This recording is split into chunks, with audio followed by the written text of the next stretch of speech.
Thank you for auditing the always positive new music review show hosted by a French professor who has caught the cold that is going around this house. So if I sound a little nasally, I apologize.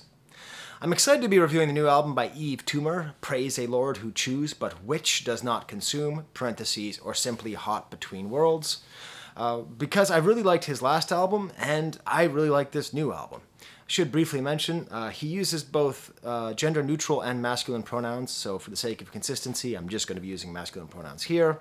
And my last video about his last album, it was funny, I was looking at my notes, and it said that it was my 1,000 subscriber special. So thank you all for subscribing and for smashing like buckets and sharing my videos. I really appreciate it. I never thought I would get to 1,000, much less 50.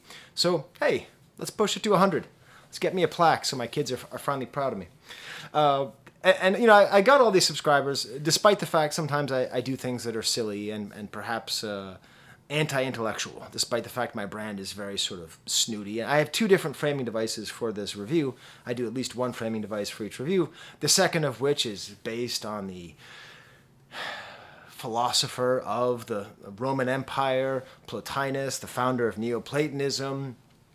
But before I get there, I'm going to do some just really ridiculous comparison stuff. Just real base level competition.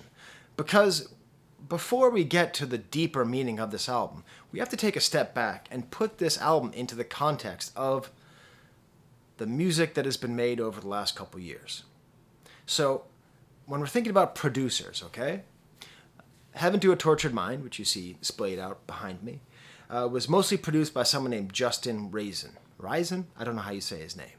He did not produce this album because, I assume, he was too busy producing that excellent Lil Yachty album. When I reviewed that Lil Yachty album, I said that it doesn't actually remind me that much of Pink Floyd or this or that. It reminds me mostly of Yves Tumor. So then who's producing this album? Who is the main producer helping Yves Tumor on this album? Noah Goldstein, who is one of the great figures behind my favorite era of Kanye West, the artist formerly known as Kanye. We're talking Yeezus, Life of Pablo, that sort of super-duper crazy, aggro, wild style of Kanye was greatly helped by Noah Goldstein. So what do we do now? With Noah without Ye, Raisin without Yves, you know, there's this interesting kind of interplay. And that's why I say the following. If Yves Tumor and Lil Yachty do not go on a tour together, it will be one of the greatest losses in music history. This tour would be so good to have these two artists, which are very connected but very different. Oh my God, it would just be so great. It would be the show of the year. It wouldn't even be close. That would be the show to go to if they do it. Anyway, so that's my little competition, you know, whose album is better, Lil Yachty or Yves Tumor? I'll tell you at the end of the video, if I don't forget. This is probably going to be a long video. I've got a lot to say. You know how long it is. I don't. You can tell me in the comments. As far as this album, it's not that much like the previous album. Not in a bad way. This album is a lot more based on sort of grooves. I would say it's a little bit less like soul and a little bit more funk, a little bit more psychedelic. It seems like it's maybe lacking in a little bit of like hooks because it's a little bit more based in just sort of grooves. But definitely the first time I listened to it, I was like, oh man, it's just not quite as good. But I've been listening to it over the last couple of days with my family. I was able to listen to it while we ate dinner. That's a good sign. You know, it's a sign that it's sort of able to fill a house and not be too distracting. And really, I think it might end up being, if not as good, it may even end up being better, but I think it just will take a little bit more time because I think it's a little bit more subtle. What I think is interesting is the way that it's continuing thematically with the previous album. And this is my main issue, is that he has a beautiful voice. He sings beautifully, but I don't always know what he's saying. He's often singing in falsetto. There's often so many sounds and layers behind him, expertly helped by Noah Goldstein, which we'll be talking about soon, that I can't always pick up what he's saying. But then when I do, I find some interesting things. So let's do a little thematic analysis of this album. And first of all, I need to say, this is an interpretation, not the interpretation, okay? His work is very obscure, oblique. It's hard to read through. There's not sort of one reading. It's perfect for an academic like myself, but I'm not trying to give you the key that unlocks the meaning of Yves Tumor's music. I'm trying to give you an interpretation. It sort of starts with this title, which as a linguist is very upsetting. Praise a Lord who choose, but which does not consume. So using who implies a person, which implies a thing, which means we are praising a Lord which is simultaneously a thing and a person, who choose but does not consume. Okay. All right, Yves. All right. Heaven to a tortured mind is pretty simple compared to this. I'm going to explain it, and I think it really comes down to the parentheses, hot between worlds. The way to uncover all this and to explain all this, I believe, is by understanding and contemplating the idea of erotic mysticism. The belief that there is a way to understand or touch or become one with God through sex, which seems pretty natural. I mean, that,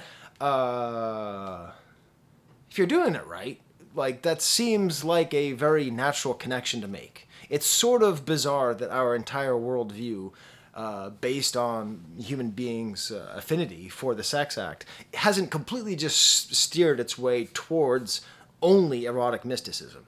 So if we break these words down, erotic pertaining to sexual activity, arousing sexual excitement, that makes sense. Yves Tumor's very kind of dirty and sexy and not explicit, not vulgar, but everything's always just sort of like, I compared it in the last album to Prince, but it's very similar. That yesterday I was explaining the album Stankonia to my students. I just kept asking them, what does stank mean? And they were too afraid to like say anything. But like there's a sort of like sexy, dirty rawness to his music. But it's the mysticism that's more important. So mysticism is the belief that you can access God or the divine or the absolute or the unity, some kind of transcendental figure of existence, right? Some kind of God, through your brain, through contemplation, through self-surrender. Not through some guy in a robe giving you a book, telling you what some guy in a different robe who wrote a different book said about some guy who in a different robe wrote a different book, who then said some guy who lived with some guy said the thing that the guy said when the guy was on the mountain. Okay? I just summarized Christianity for you, as opposed to all of these different layers between you and God. There is a mysticism, erotic or not, is the belief that we find God within ourselves, with our own thoughts, within our own reaching and self-surrender. So what happens when we mix those things together? Erotic mysticism. Well, we get the music of Yves Tumor, and I did some incredibly brief research I just typed into Google erotic mysticism. Just curious. I don't know if this is a whole strain of philosophical thought. I assume it is. So I found this very helpful article on a website called The Gallerist. It's a Slovenian philosophy blog. You gotta love the 21st century. That's a sentence that exists. A Slovenian philosophy blog. I'll include a link here. And in that, the author, The Gallerist, says the following about Plotinus. So Plotinus is the person who's often considered to be the father of Neoplatonism, where people took Plato's ideas and changed them, and it's ended up being a huge part of the growth of humanism and of the Renaissance. It's really mostly due to Neoplatonist thoughts, which start technically with Plato, but really developed under Plotinus and other philosophers. So this is how the Gallerist describes Plotinus's view on sexuality and the divine. And you tell me. I don't know if Yves Tumor reads Plotinus. I get the sense that Yves Tumor is a super smart guy. But I don't know how, I mean, I know he's from Knoxville, so maybe he went to University of Tennessee. Great school. Let's see. Go Vols. For Plotinus, by contrast, the soul's unbounded love for the One persists and even attains fluorescence at the ineffable moment of mystical union. Moreover, Plotinus extends the erotic imagery in ways that would have been unthinkable to Plato, not only by describing the initial stages of ascent with remarkably explicit, but often under-translated, erotic language, but more importantly by comparing the experience of the mystical union with the One to an act of sexual intercourse. I'll just summarize that for you. Plotinus understood that banging is like being one with God. Okay? There you go. Why do I talk like Danny DeVito in It's Always Sunny in Philadelphia sometimes? So anyways, I start shooting. Okay, so that's the idea. And this was a fairly revolutionary idea, and that's where I think we're getting to this idea of hot between worlds. I think the worlds are between the physical and the spiritual. And I think what this is trying to do, this album is trying to do, what Yves Tumor is trying to do, through his music and through his lyrics, I think through both, is reconcile. Like he's hot, meaning hot. Like if you speak French, don't ever, especially if you're a woman, don't ever say je suis chaud or je suis chaude. To say I am hot means that I want to bang right now, okay? In French, you have to say I have hot, j'ai chaud. Anyways, students love it when I tell them that. So I think he's hot, as in wanting to rut, but between these worlds. And I think he's reconciling these worlds through his sexual activity. And when he praises the Lord who chews but does not consume, I think that's what this sex act is. It's chewing but not consuming. It's not killing. It's not eating. It's nothing final. But almost like God is sort of chewing on you, like the time that you are engaged in intercourse, but then you come back to yourself, and then you're back to that state of tension where you're trying to reach the divine either through intercourse or through communion with God, but you're not consumed. Eventually, you will be consumed by death. Congratulations, you get to go to heaven. Or, conversely, absolutely nowhere. But if there is heaven, if there is a God, which I think this album puts forth very clearly that there is a God, I don't think there's any question in the way of interpreting this album, that there is a God, and one way to reach that God is to just get freaky, real freaky. There also appears to be some like color theory, which I'm not going to get into. Do you have a YouTube channel? Start one. Do a video, color theory of Yves Tumor, and I will link it. Okay, I'll link it on my community page because there's a whole thing about red and blue. I haven't quite figured out what it means. I think red sort of means hot, means kind of sexual, and blue sort of means heaven. I think that's the worlds that we're talking about. I think red is supposed to represent the kind of carnal, and blue is the divine. I just did all that work for you. But still, and I really think that the music itself lends to this kind of feeling. There's something ineffable about his music. And this is him. This is Yves Tumor's skill. This is not Justin Raisin or Noah Goldstein's skill, because they both produced very different albums. It's very clear they're different producers on here. But there is this psychedelic soul funk cosmic gumbo that Yves Tumor is able to make that is just awesome. It's hard to describe though, Yves Tumor. God damn, I had to talk about Plotinus. Plotinus. So here's my stamp for the album, my example song. A good sign for an album is when I have a hard time picking a stamp because there's so many songs I like. This, right before recording, I'm like, actually, no, this isn't even my favorite song anymore. But I already printed it out, and I'm not going to waste paper. Got to save the environment. So click above the banana, above the banana, above the album, above the bananas, above Ovid, to the song Heaven Surrounds Us Like a Hood. This reminded me of that Ka album where he talks about the hood, meaning like his neighborhood, and a hood that he wears over him. I think that's what it is. I think we're surrounded by heaven, but also we can be isolated by our search for heaven. Great winding guitar sounds. Could this be a sample? It could. Do I hear Frankenstein sounds like the sounds of... I don't know. And then there's a sample of a kid saying, if you die, it's okay. You can just restart. So we're in this whole world of, obviously it's about video games, but actually it's about life, right? This is sort of about this sense of rebirth and being chewed but not consumed. This guitar comes in. First this super heavy bass comes in, and there's this kind of start and stop drum. And really, if you just listen to this album, if you had just the stems, and you could just have bass and drums, forget it. It'd be awesome. I mean, there's so many great layers on this album, and the lyrics are great, and guitar, whoop-de-doo. But just in the event that Yves Tumor Yves Tumor's management is watching this, could you just release just the drums and bass? Because, oh man, it's so underrated when drummers and bassists, I don't even know their names. Their names are not on YouTube. Their names are not in the credits. I couldn't find them. I'm sure they're somewhere. I couldn't find them. But like when they are this well connected, God, it's beautiful. The voice is super high and intriguing. Again, hard to parse what he's saying. This guitar comes in, then eventually piano. The whole time, this whole album is just so well layered. And again, I don't want to over-credit Noah Goldstein or over-credit his experience with Ye. But obviously being next to the greatest artist on planet Earth for 6 years is going to help you. And I do think that there's like a richness to the layers of this album that's like never ostentatious. You never feel like someone's trying to show off how many layers there are, but when you actually listen.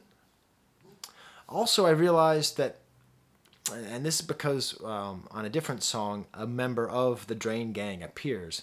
I also think this album is very inspired by the Swedish Drain Gang, whatever you call them, sort of scene in Sweden. The sort of light hip-hop with high vocals, because that Swedish rap scene is also, especially, if you take an artist like Blade, very mystical as well. And why the hell not? Are we not more mystical? I mean, I consider myself a mystic to a certain degree. God damn, that sounds pretentious, but it's true. I read the Bible, super into the life of Christ, all that stuff. Not really into the church, the guys in the robes. You know what I mean? I can do without that.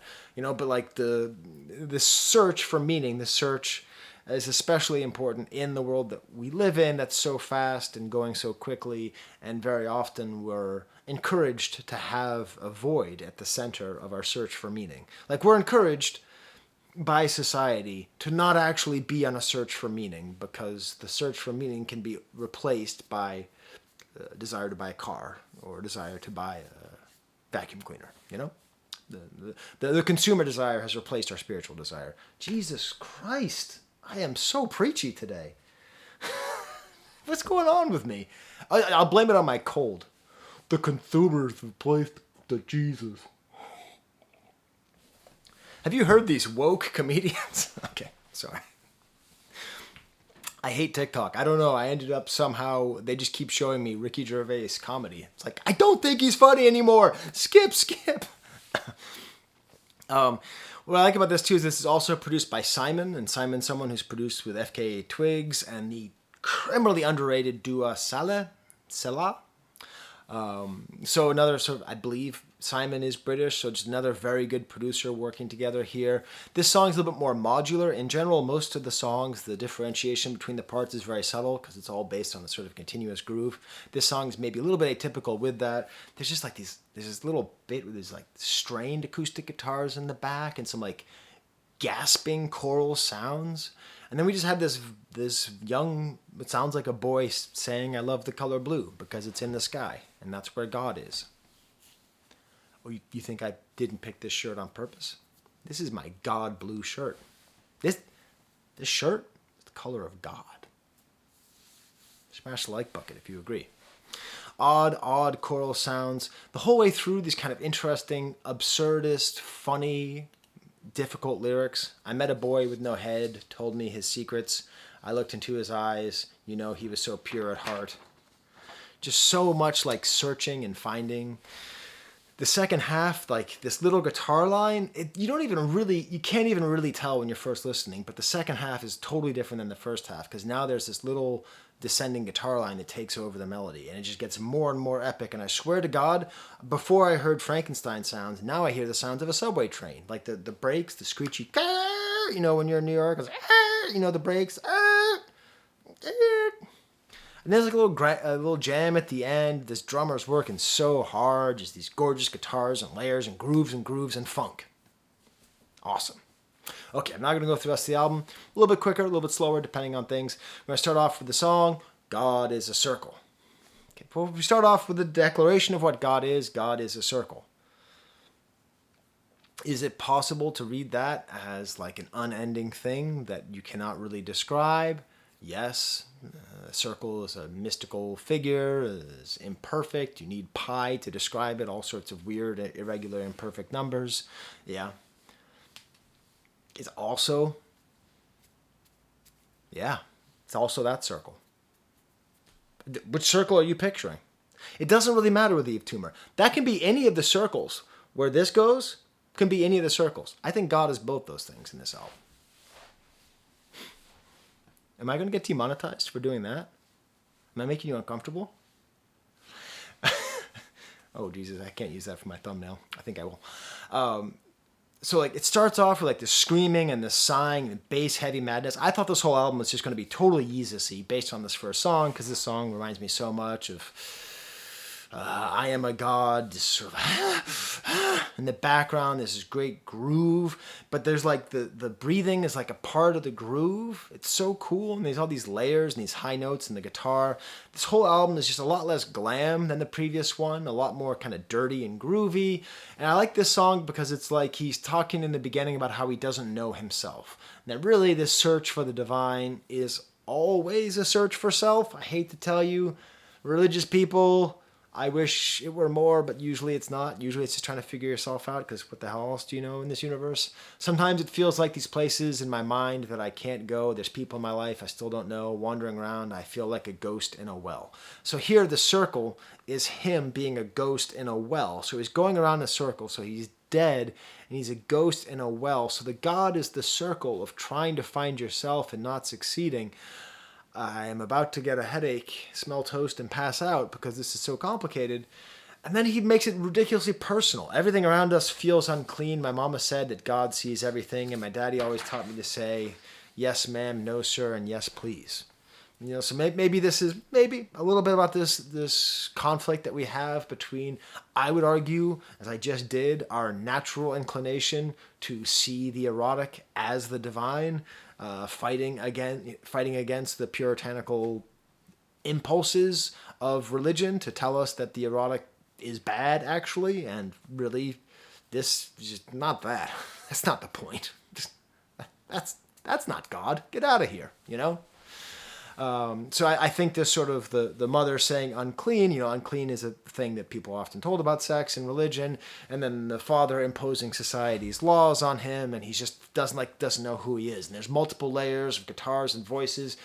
This album is so good. This is great. This is awesome. This is great. I'm sorry. I'm just really, look, every once in a while I get goosebumps. I only show them when they're real. Those real goosebumps. I don't have very hairy arms, but you have to trust me. Ends with this fixed sentence, same old dance, just over and over and over again. Little Radiohead-ish, kind of repeating a fixed phrase and recontextualizing it. But just really listen to all these layers. And this is the song that has Echo 2K on it. And it really does make sense in the sort of, I could see Yves Tumor being a honorary member of the Drain Gang. Maybe not. My biggest problem with the album is that the weakest tracks are tracks 2 and 3. So like you have this great first track, and then the whole back half and medium part is, but this okay. Lovely Sewers, the first track. I thought this was going to be a cover of Cars by Gary Newman. It's good. It has this vocal.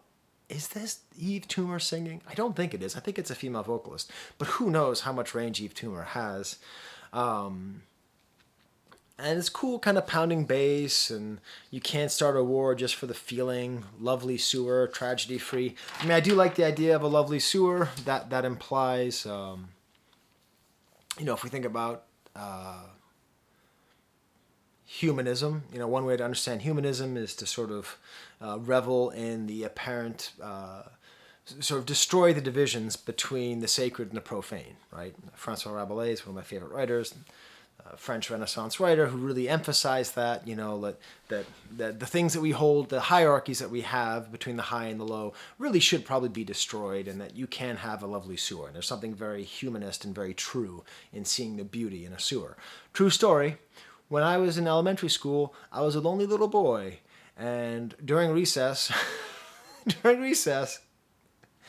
I would sit above the sewer grate and just stare down into the sewer grate, trying to see what was down there. And I remember the lunch aide, Mrs. Benino, which name means good year, would come up to me and say, "Skye, are you okay?" Like she was really worried about me because I was just sitting there, just looking down. And still to this day, I love looking down sewers. What's going on down there? What's going on down there? It's lovely. I did not plan on telling that story. I just remembered it now. The thing is, I was happy. Like, I was actually happy. That was way better than when I was, trying to play kickball. Next song is called Meteora Blues. Definitely the low point on the album. Still good. I mean, when I say it's the low point, this is still good music.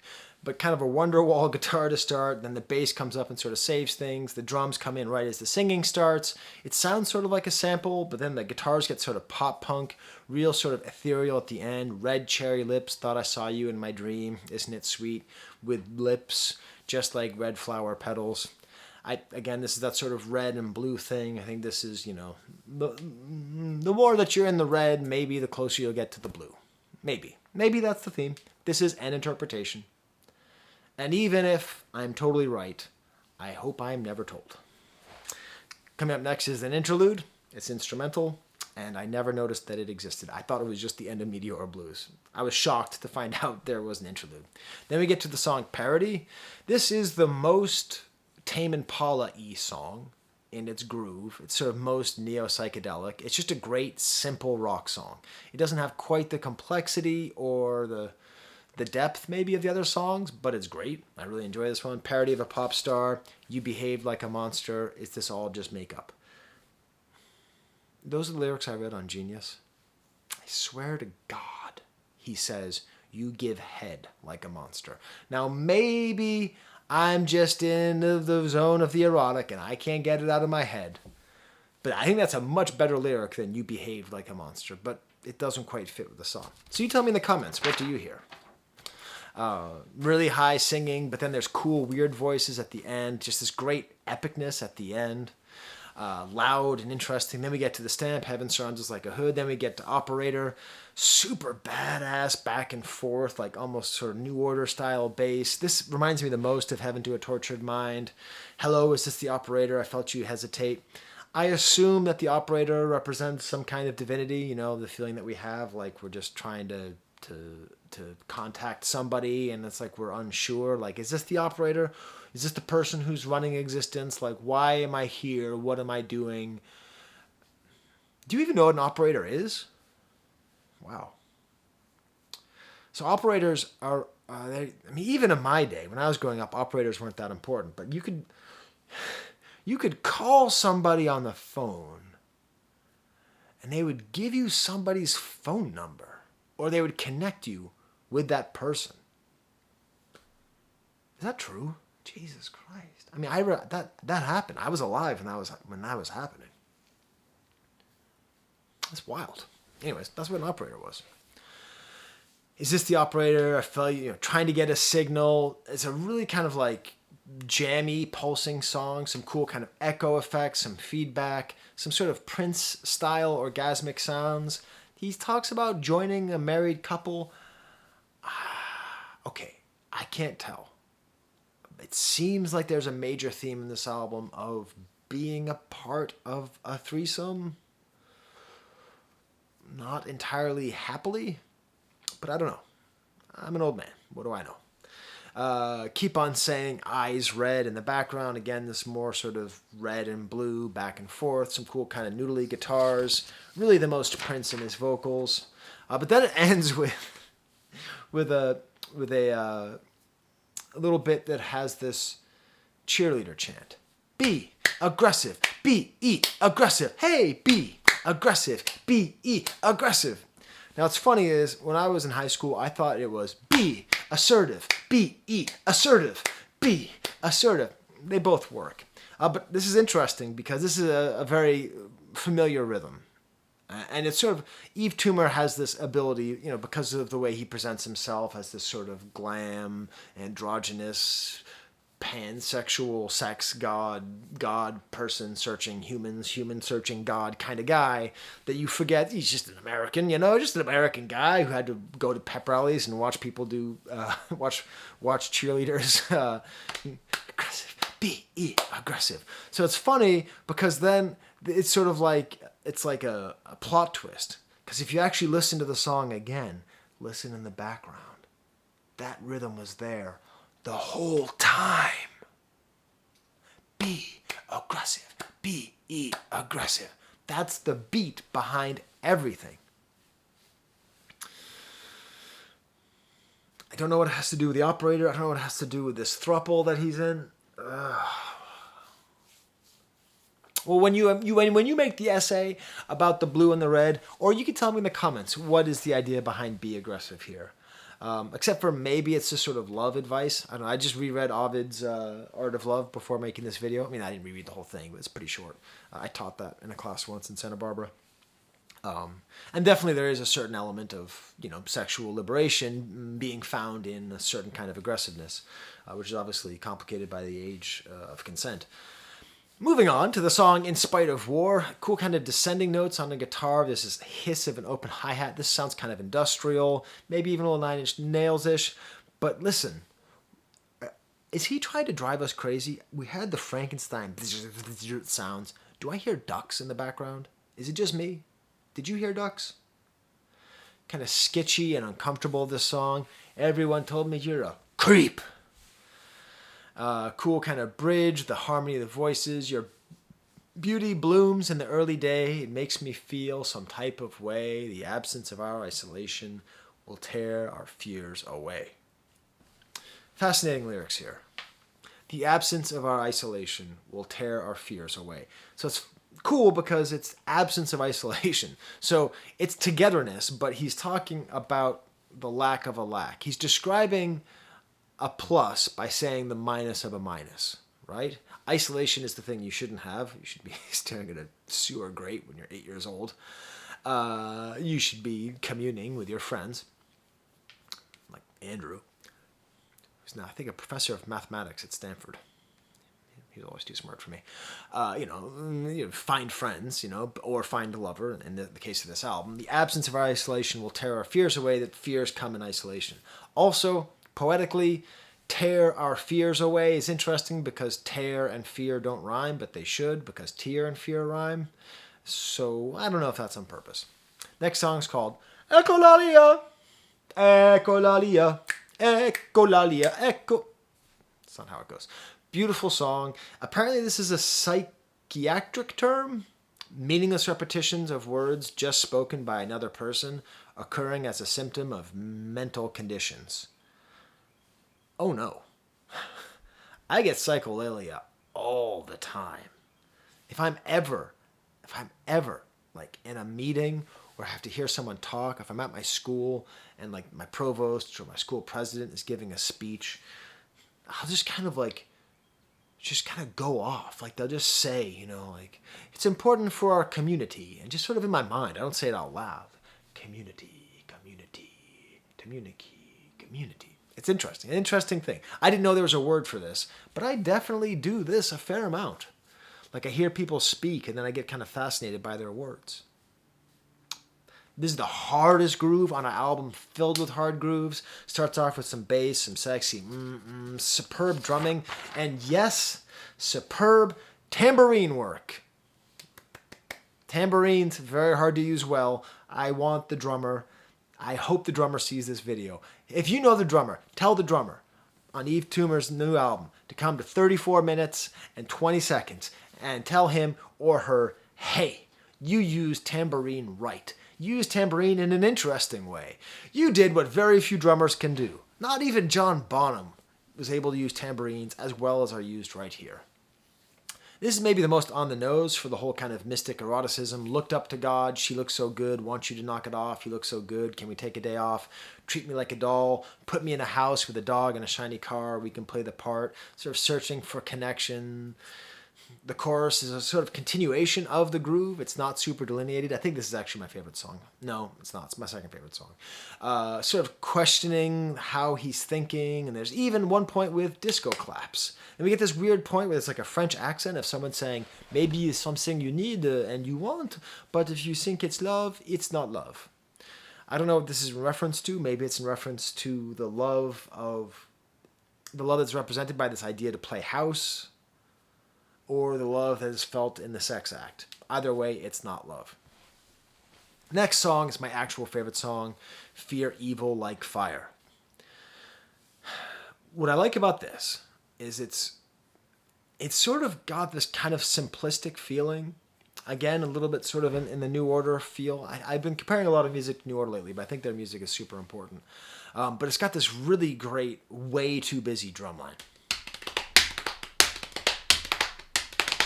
So like there's way too many snares going on here, way too many bass drums going on here, but instead of being annoying or bad or tasteless, it actually kind of builds into the song, and it's super high in falsetto. I think he's talking about God. What do you say to her? Can you offer she, lover, or enemy? It's so unsettling to hear your name in vain. They say it'd grow on me. I think this is the clearest case for the idea that this woman who he is banging is representing God, or the God that he is communing with represents the woman that he is banging. You know, what do you say to her? Can you offer she? This weird play with pronouns of her and she and mismatched parts of speech, lover or enemy. Is your lover or your enemy? Is God your lover or your enemy? It's possible to think that God's your enemy. You wake up in the middle of the night, you get this cold. And then it's talking all about heaven and this nice kind of wild drums all the way through, more a little about heaven, just snare madness. Then it leads into the song Purified by Fire, which is great because this is the second part of this fire duology. And I think it starts with a sample. The beginning beats, I swear to God, if you just took the first couple seconds of this song and just made that into a loop and told me it was made by Nicholas Craven or Sadhu Gold or Conductor Williams, it sounds like an Invisible Renaissance drumless beat for underground rappers. Of course, it then gets more complicated. We start to get what I call Godzilla horns, bum, bum, bum, bum, real epic piercing horns, kind of start and stop drum beat, real kind of Yeezy production on here. There's great kind of thumpiness here, more crazy snare play. And then there's this the drum almost does this thing, which is a lot like the song Top Billy by the Audio 2, which it's a really interesting drum beat that's used all the time. Boom, gabadoom, boom, boom, babadoom, badoom, gabadoom. Where they took the Honey Drippers, impeached the president, and they stuttered it, they chopped it up in such a way. They don't do that exact thing here, but it has very much that similar feel. Just real epic moments. This might even be the highlight of the album. Maybe this is my favorite song. I don't know. Maybe just the fires together are so nice. All these cool little instances. At a certain point, there's just warbled horns and descending sweet synthesizers and then little guitar bits and drum solos at a certain point. I almost think it's going to get into Black Skinhead. Ebony Eye is the final track, and I knew this was a good album because I was excited for the closer, and I knew there'd be a closer, and that's another thing I'll say about Heaven to a Tortured Mind. It feels like an album, not a collection of singles. It's important when albums feel that way. This is a true closer. It seems like maybe a drum sample, maybe a drummer just being looped. Full cinematic soul orchestra sounds with these triumphant drum fills everywhere. It settles into a nice tight funky groove with this drums and guitar and this chorus of a voice. There's a simple little keyboard solo in here. And then the lyrics, I think, are just really finishing up the concept of of the erotic mysticism. Swing your arms in the October air. Both she and I hold her by the hips. On heaven's stairs, her eyes wanted a kiss. No cause for shame, beloved saint. Another night, a different time. I can't describe this glowing light. There's no other way than the pearly gates. I found my holy place. I mean, the microphone I'm using is above the phone, so I can't drop the mic without dropping the phone. But, what was that? I still have a cold. There it is, right? This sort of threesome, maybe, unless it's God holding her by the hips. Maybe it's a threesome with God. It's possible. Heaven stares, eyes want to kiss, another night, another time. This really does appear to be describing the sex act as communion with the divine. And then everything starts all over again, if you listen to the album on streaming, as most people do, with the song God is a Circle, implying there's no beginning or no ending. As there's no beginning or ending to the cycle of eroticism, there's no beginning or no ending to music and art and the eternal. Ta-da! Oh, I remembered. Which album is better, Lil Yachty or this? I'm going to go Lil Yachty just because I like it more. Like, it was more unexpected. That's stupid, though. I'm going to call it a tie. It's not a good idea. It's not really a competition. Because I'm going to call it a tie, and then they have to go on tour, and whoever plays better wins. These are my Patreons. I'm probably going to buy this album, too. My whole family liked this album. My daughter liked it. My son liked it. My wife, who sometimes doesn't like music that's kind of aggravating, liked it quite a bit, so that's nice. I have some new Patreons at the LP level. Got Fuzzy Dunlop 45, and that's right, y'all. His name is AJ. Got a new one here. Got Lear at the lower platform. You want to join up? I do all sorts of exclusive videos where I just kind of talk about stuff. I'm a little bit looser over there than I am here. Also, every once in a while I ask if someone would like a specific shout out on a specific video. And Alejandro Jimenez Talado thought that the song Operator was dope. And Philip Walsh has purchased this album on Bandcamp, but has not even listened to it yet. I think because he's so excited to listen. So probably won't even be watching this review yet. So, hey, Philip, whenever you watch it, here's your shout out. All right. Well, then, until next time, I'm going to go have a lozenge and drink a bunch of water. There's the camera.